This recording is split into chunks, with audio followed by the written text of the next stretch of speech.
हर व्यक्ति का सबसे बड़ा सपना उसका घर होता है, लेकिन क्या हो जब उससे उसका वो घर छिन जाए। नमस्कार, मैं हूं आपके साथ सीमा रावत और आप देख रहे हैं न्यूज़ स्टूडियो उत्तराखंड। आज हम मौजूद हैं देहरादून के एक ऐसे क्षेत्र में जहां आप देख सकते हैं कि नाले के पास में जो है घर बसे हुए हैं।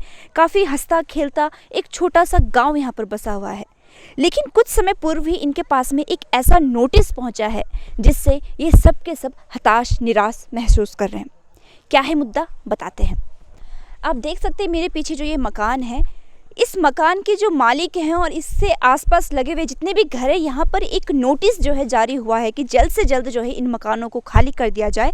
और क्यों ऐसा नोटिस आया है, क्या सारा मसला है, हम जानेंगे इस घर के मालिक से कि क्या क्या यहाँ पे समस्या है और क्यों ये नोटिस जारी हुआ है। सर, कब से रह रहे हैं आप लोग यहाँ पर? मैडम, हमारी पैदाइश यहीं की है, हमारे दादा परदादा सब यहीं पे हैं। ये मैडम शाम को 6 बजे 1 तारीख 10वें महीने में, इसी महीने में शाम को 6 बजे नोटिस आता है बारिश में। ये 2 दिन 48 घंटे के भीतर मकान हटाना सुनिश्चित कीजिए। इसमें मैडम हमारा पहले केस चल रहा था ज़मीन में जी। इसमें हमारी मैडम पिछले साल जनवरी में ये रजिस्ट्री हमको दी गई थी 277 त में जी। ये मैडम आप ये रजिस्ट्री है। इसी रजिस्ट्री में हमें मालिकों ने इसमें ही दिशाएं खोली हुई हैं। इसमें बताया हुआ है कि आप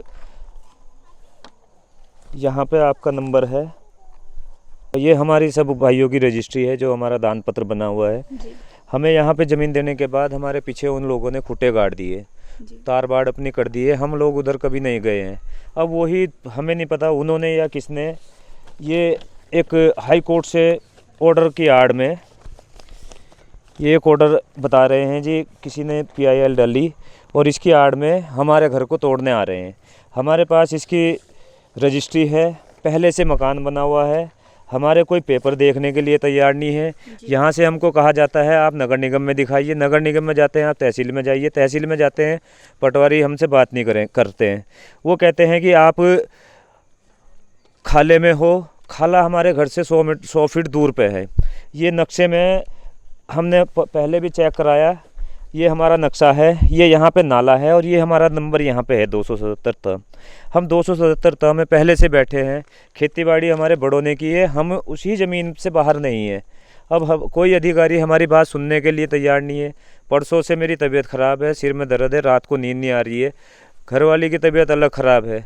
अधिकारी कोई सुनने के लिए तैयार नहीं है। दूसरा क्या है, 3 बार वो कागज़ दे के चले भी जाते हैं। यहाँ पे खाले में आके कहते हैं, मैंने सर आप नक्शा देख लीजिए, अगर आप खाले में हम लोग हैं तो आप हटा दीजिए।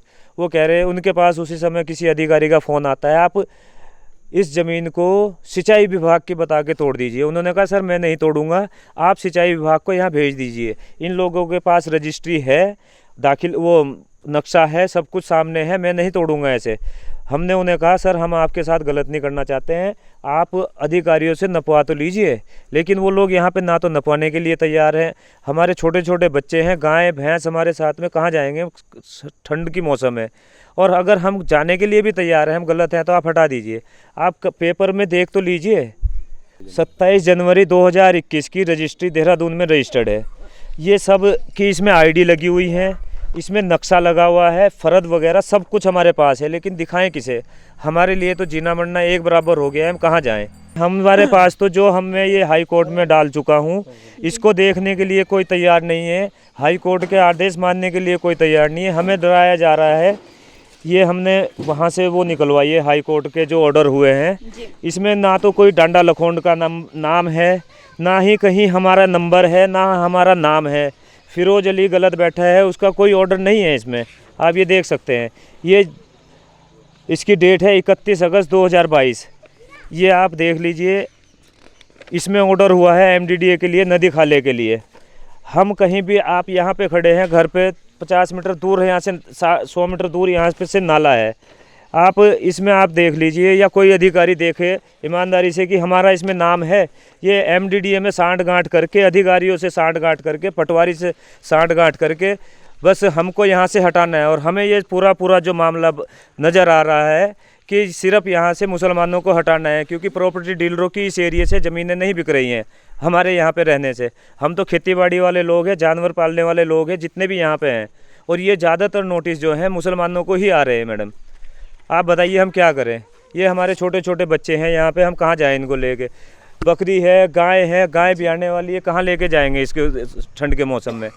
यही हमारे हाथ पैर हैं, इन्हीं से हम कमाते हैं। तो सर मैं आपसे जानना चाहूँगी कि कितने घरों को ये नोटिस मिला है और क्या नोटिस आपको ये मिला है? जी हम मुसलमानों को घर है, हमें वन गुज्जर, जी हम वनों में रहते थे। हमने ज़मीन खरीदी हुई 14 में और हमारा भी नोटिस आ रहा है। 1 साल से नोटिस भेजे उन्होंने, उसके बाद हाई कोर्ट में केस चला।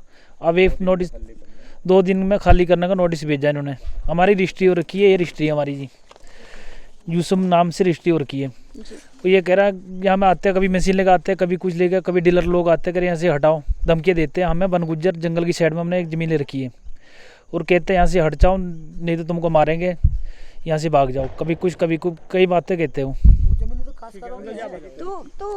सर एक सवाल ये भी है कि वन गुज्जर की यहाँ पे बात हुई है और आप काफ़ी शहर से काफ़ी हटके आप लोग यहाँ पर रह रहे हैं, तो कब से आप यहाँ पर हैं? और जैसे सर ने भी ये बात कही कि बहुत सालों से आप रह रहे हैं, तो सरकार की तरफ से क्यों आपको बार बार ऐसा परेशान किया जा रहा है और क्या आपने कोशिश की है सरकार तक अपनी बात पहुँचाने की? जी मैडम, मैं बताऊँगा आपको पूरी बात।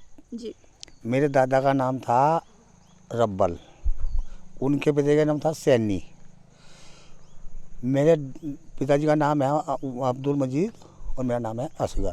जी ठीक, मैं 10 साल का नहीं था, एक दूसरे बच्चे खड़े या कुछ नहीं करते, लेकिन हम जब हल चलाऊँ तब यहाँ थे इन खेतों में। इसमें 2 भाग हैं, चाचा का असमैल का, उनके लड़कों का, और एक भाग हमारा मजीद का। जी जो मजीद की ज़मीन है उनका मैं बेटा हूँ। जी ये ज़मीन जब से हमारी है, ठीक, उसके बाद अब ये निगम आ रहा, जंगल आता है, कौन कौन आ रहे हैं, हम अनपढ़ आदमी, हमें क्या पता कौन आ रहा है कौन नहीं आ रहा। बस जो साहब आते हैं उनका हाथ जोड़ कर खड़े हो जाए, तो वो तो हमारे पास सुनने राजी नहीं है। 43 नंबर में तुम्हारा मकान है, मेरा नंबर 44 में है। जी मेरा नंबर 44 में है, तो भाई जहाँ मेरा 44 है मैं तो उसमें बैठा, तुम्हारा 43 का मुझे क्या मतलब है? अपनी ज़मीन नाप के जितनी तुम्हारी बैठती तुम ले लो, जितनी हमारी छोड़ दो। लेकिन नहीं ऐसे तोड़ो सो, कभी मशीन लेकर आ रहे, कभी कुछ आ रहे, धड़ धड़ कोई ट्रैक्टर भी बच गया ना, यहाँ ट्रैक्टर आ रहा, हमें 4 सज्जा निकल रही हमारी। अब 70 साल का आदमी कहाँ जाऊँ, पत्तों को लेगा अपने। सरकार में जाएंगे, निगम में जाओ, HO साहब हैं उनसे बात करो, वो इधर को भाग रहे उधर को भाग रहे, हमारे को सुनता ही नहीं है। 2 दिन का टाइम दिया, 2 दिन में हम कहाँ चले जाएंगे हैं? डरते डरते हमारे बच्चे भी परेशान हो, मैं भी बुढ़ा आदमी परेशान होगा, 70-71 साल का आदमी में, और ये सरकार होगा रुआरी। मेरे बच्चे भी जो अब बाल बच्चेदार हो गए, ये इनके माँ बाप भी यहीं पैदा हुए, इन्हीं घरों में, नहीं खेतों में, यहाँ। और आज हमें घर से निकाल रहे हैं ये लोग।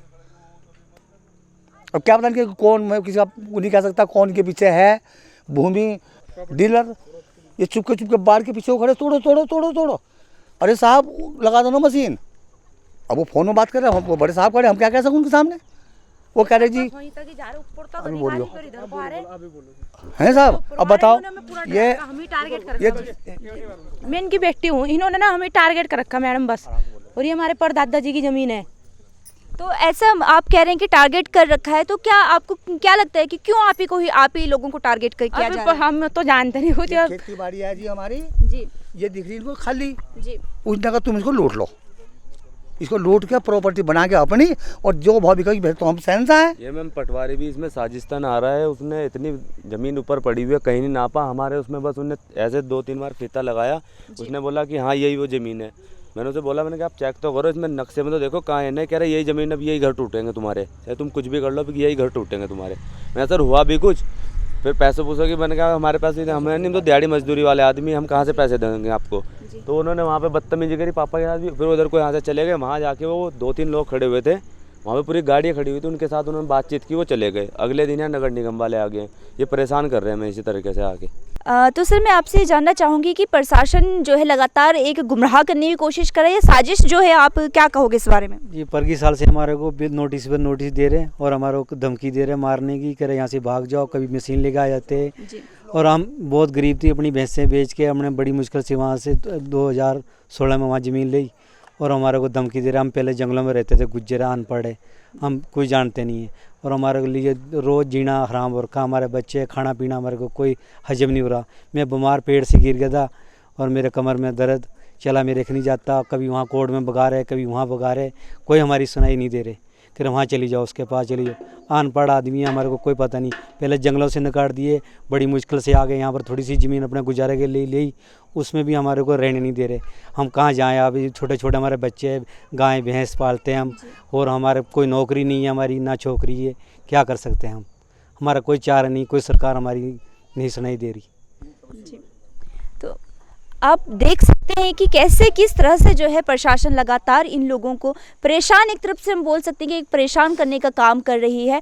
और क्या कुछ इसमें अपडेट्स आते हैं, क्या कुछ जानकारी मिलती है, हम आपसे लगातार साझा करते रहेंगे और बताते रहेंगे क्या कुछ यहाँ पे चल रहा है, किस तरह से प्रशासन की यहाँ पे आगे की कार्यवाही होती है, या फिर इनकी बात सुनी जाती है या नहीं सुनी जाती है। हर जानकारी हम आप तक पहुँचाएंगे। तब तक बने रहिए हमारे साथ और देखते रहिए न्यूज़ स्टूडियो उत्तराखंड।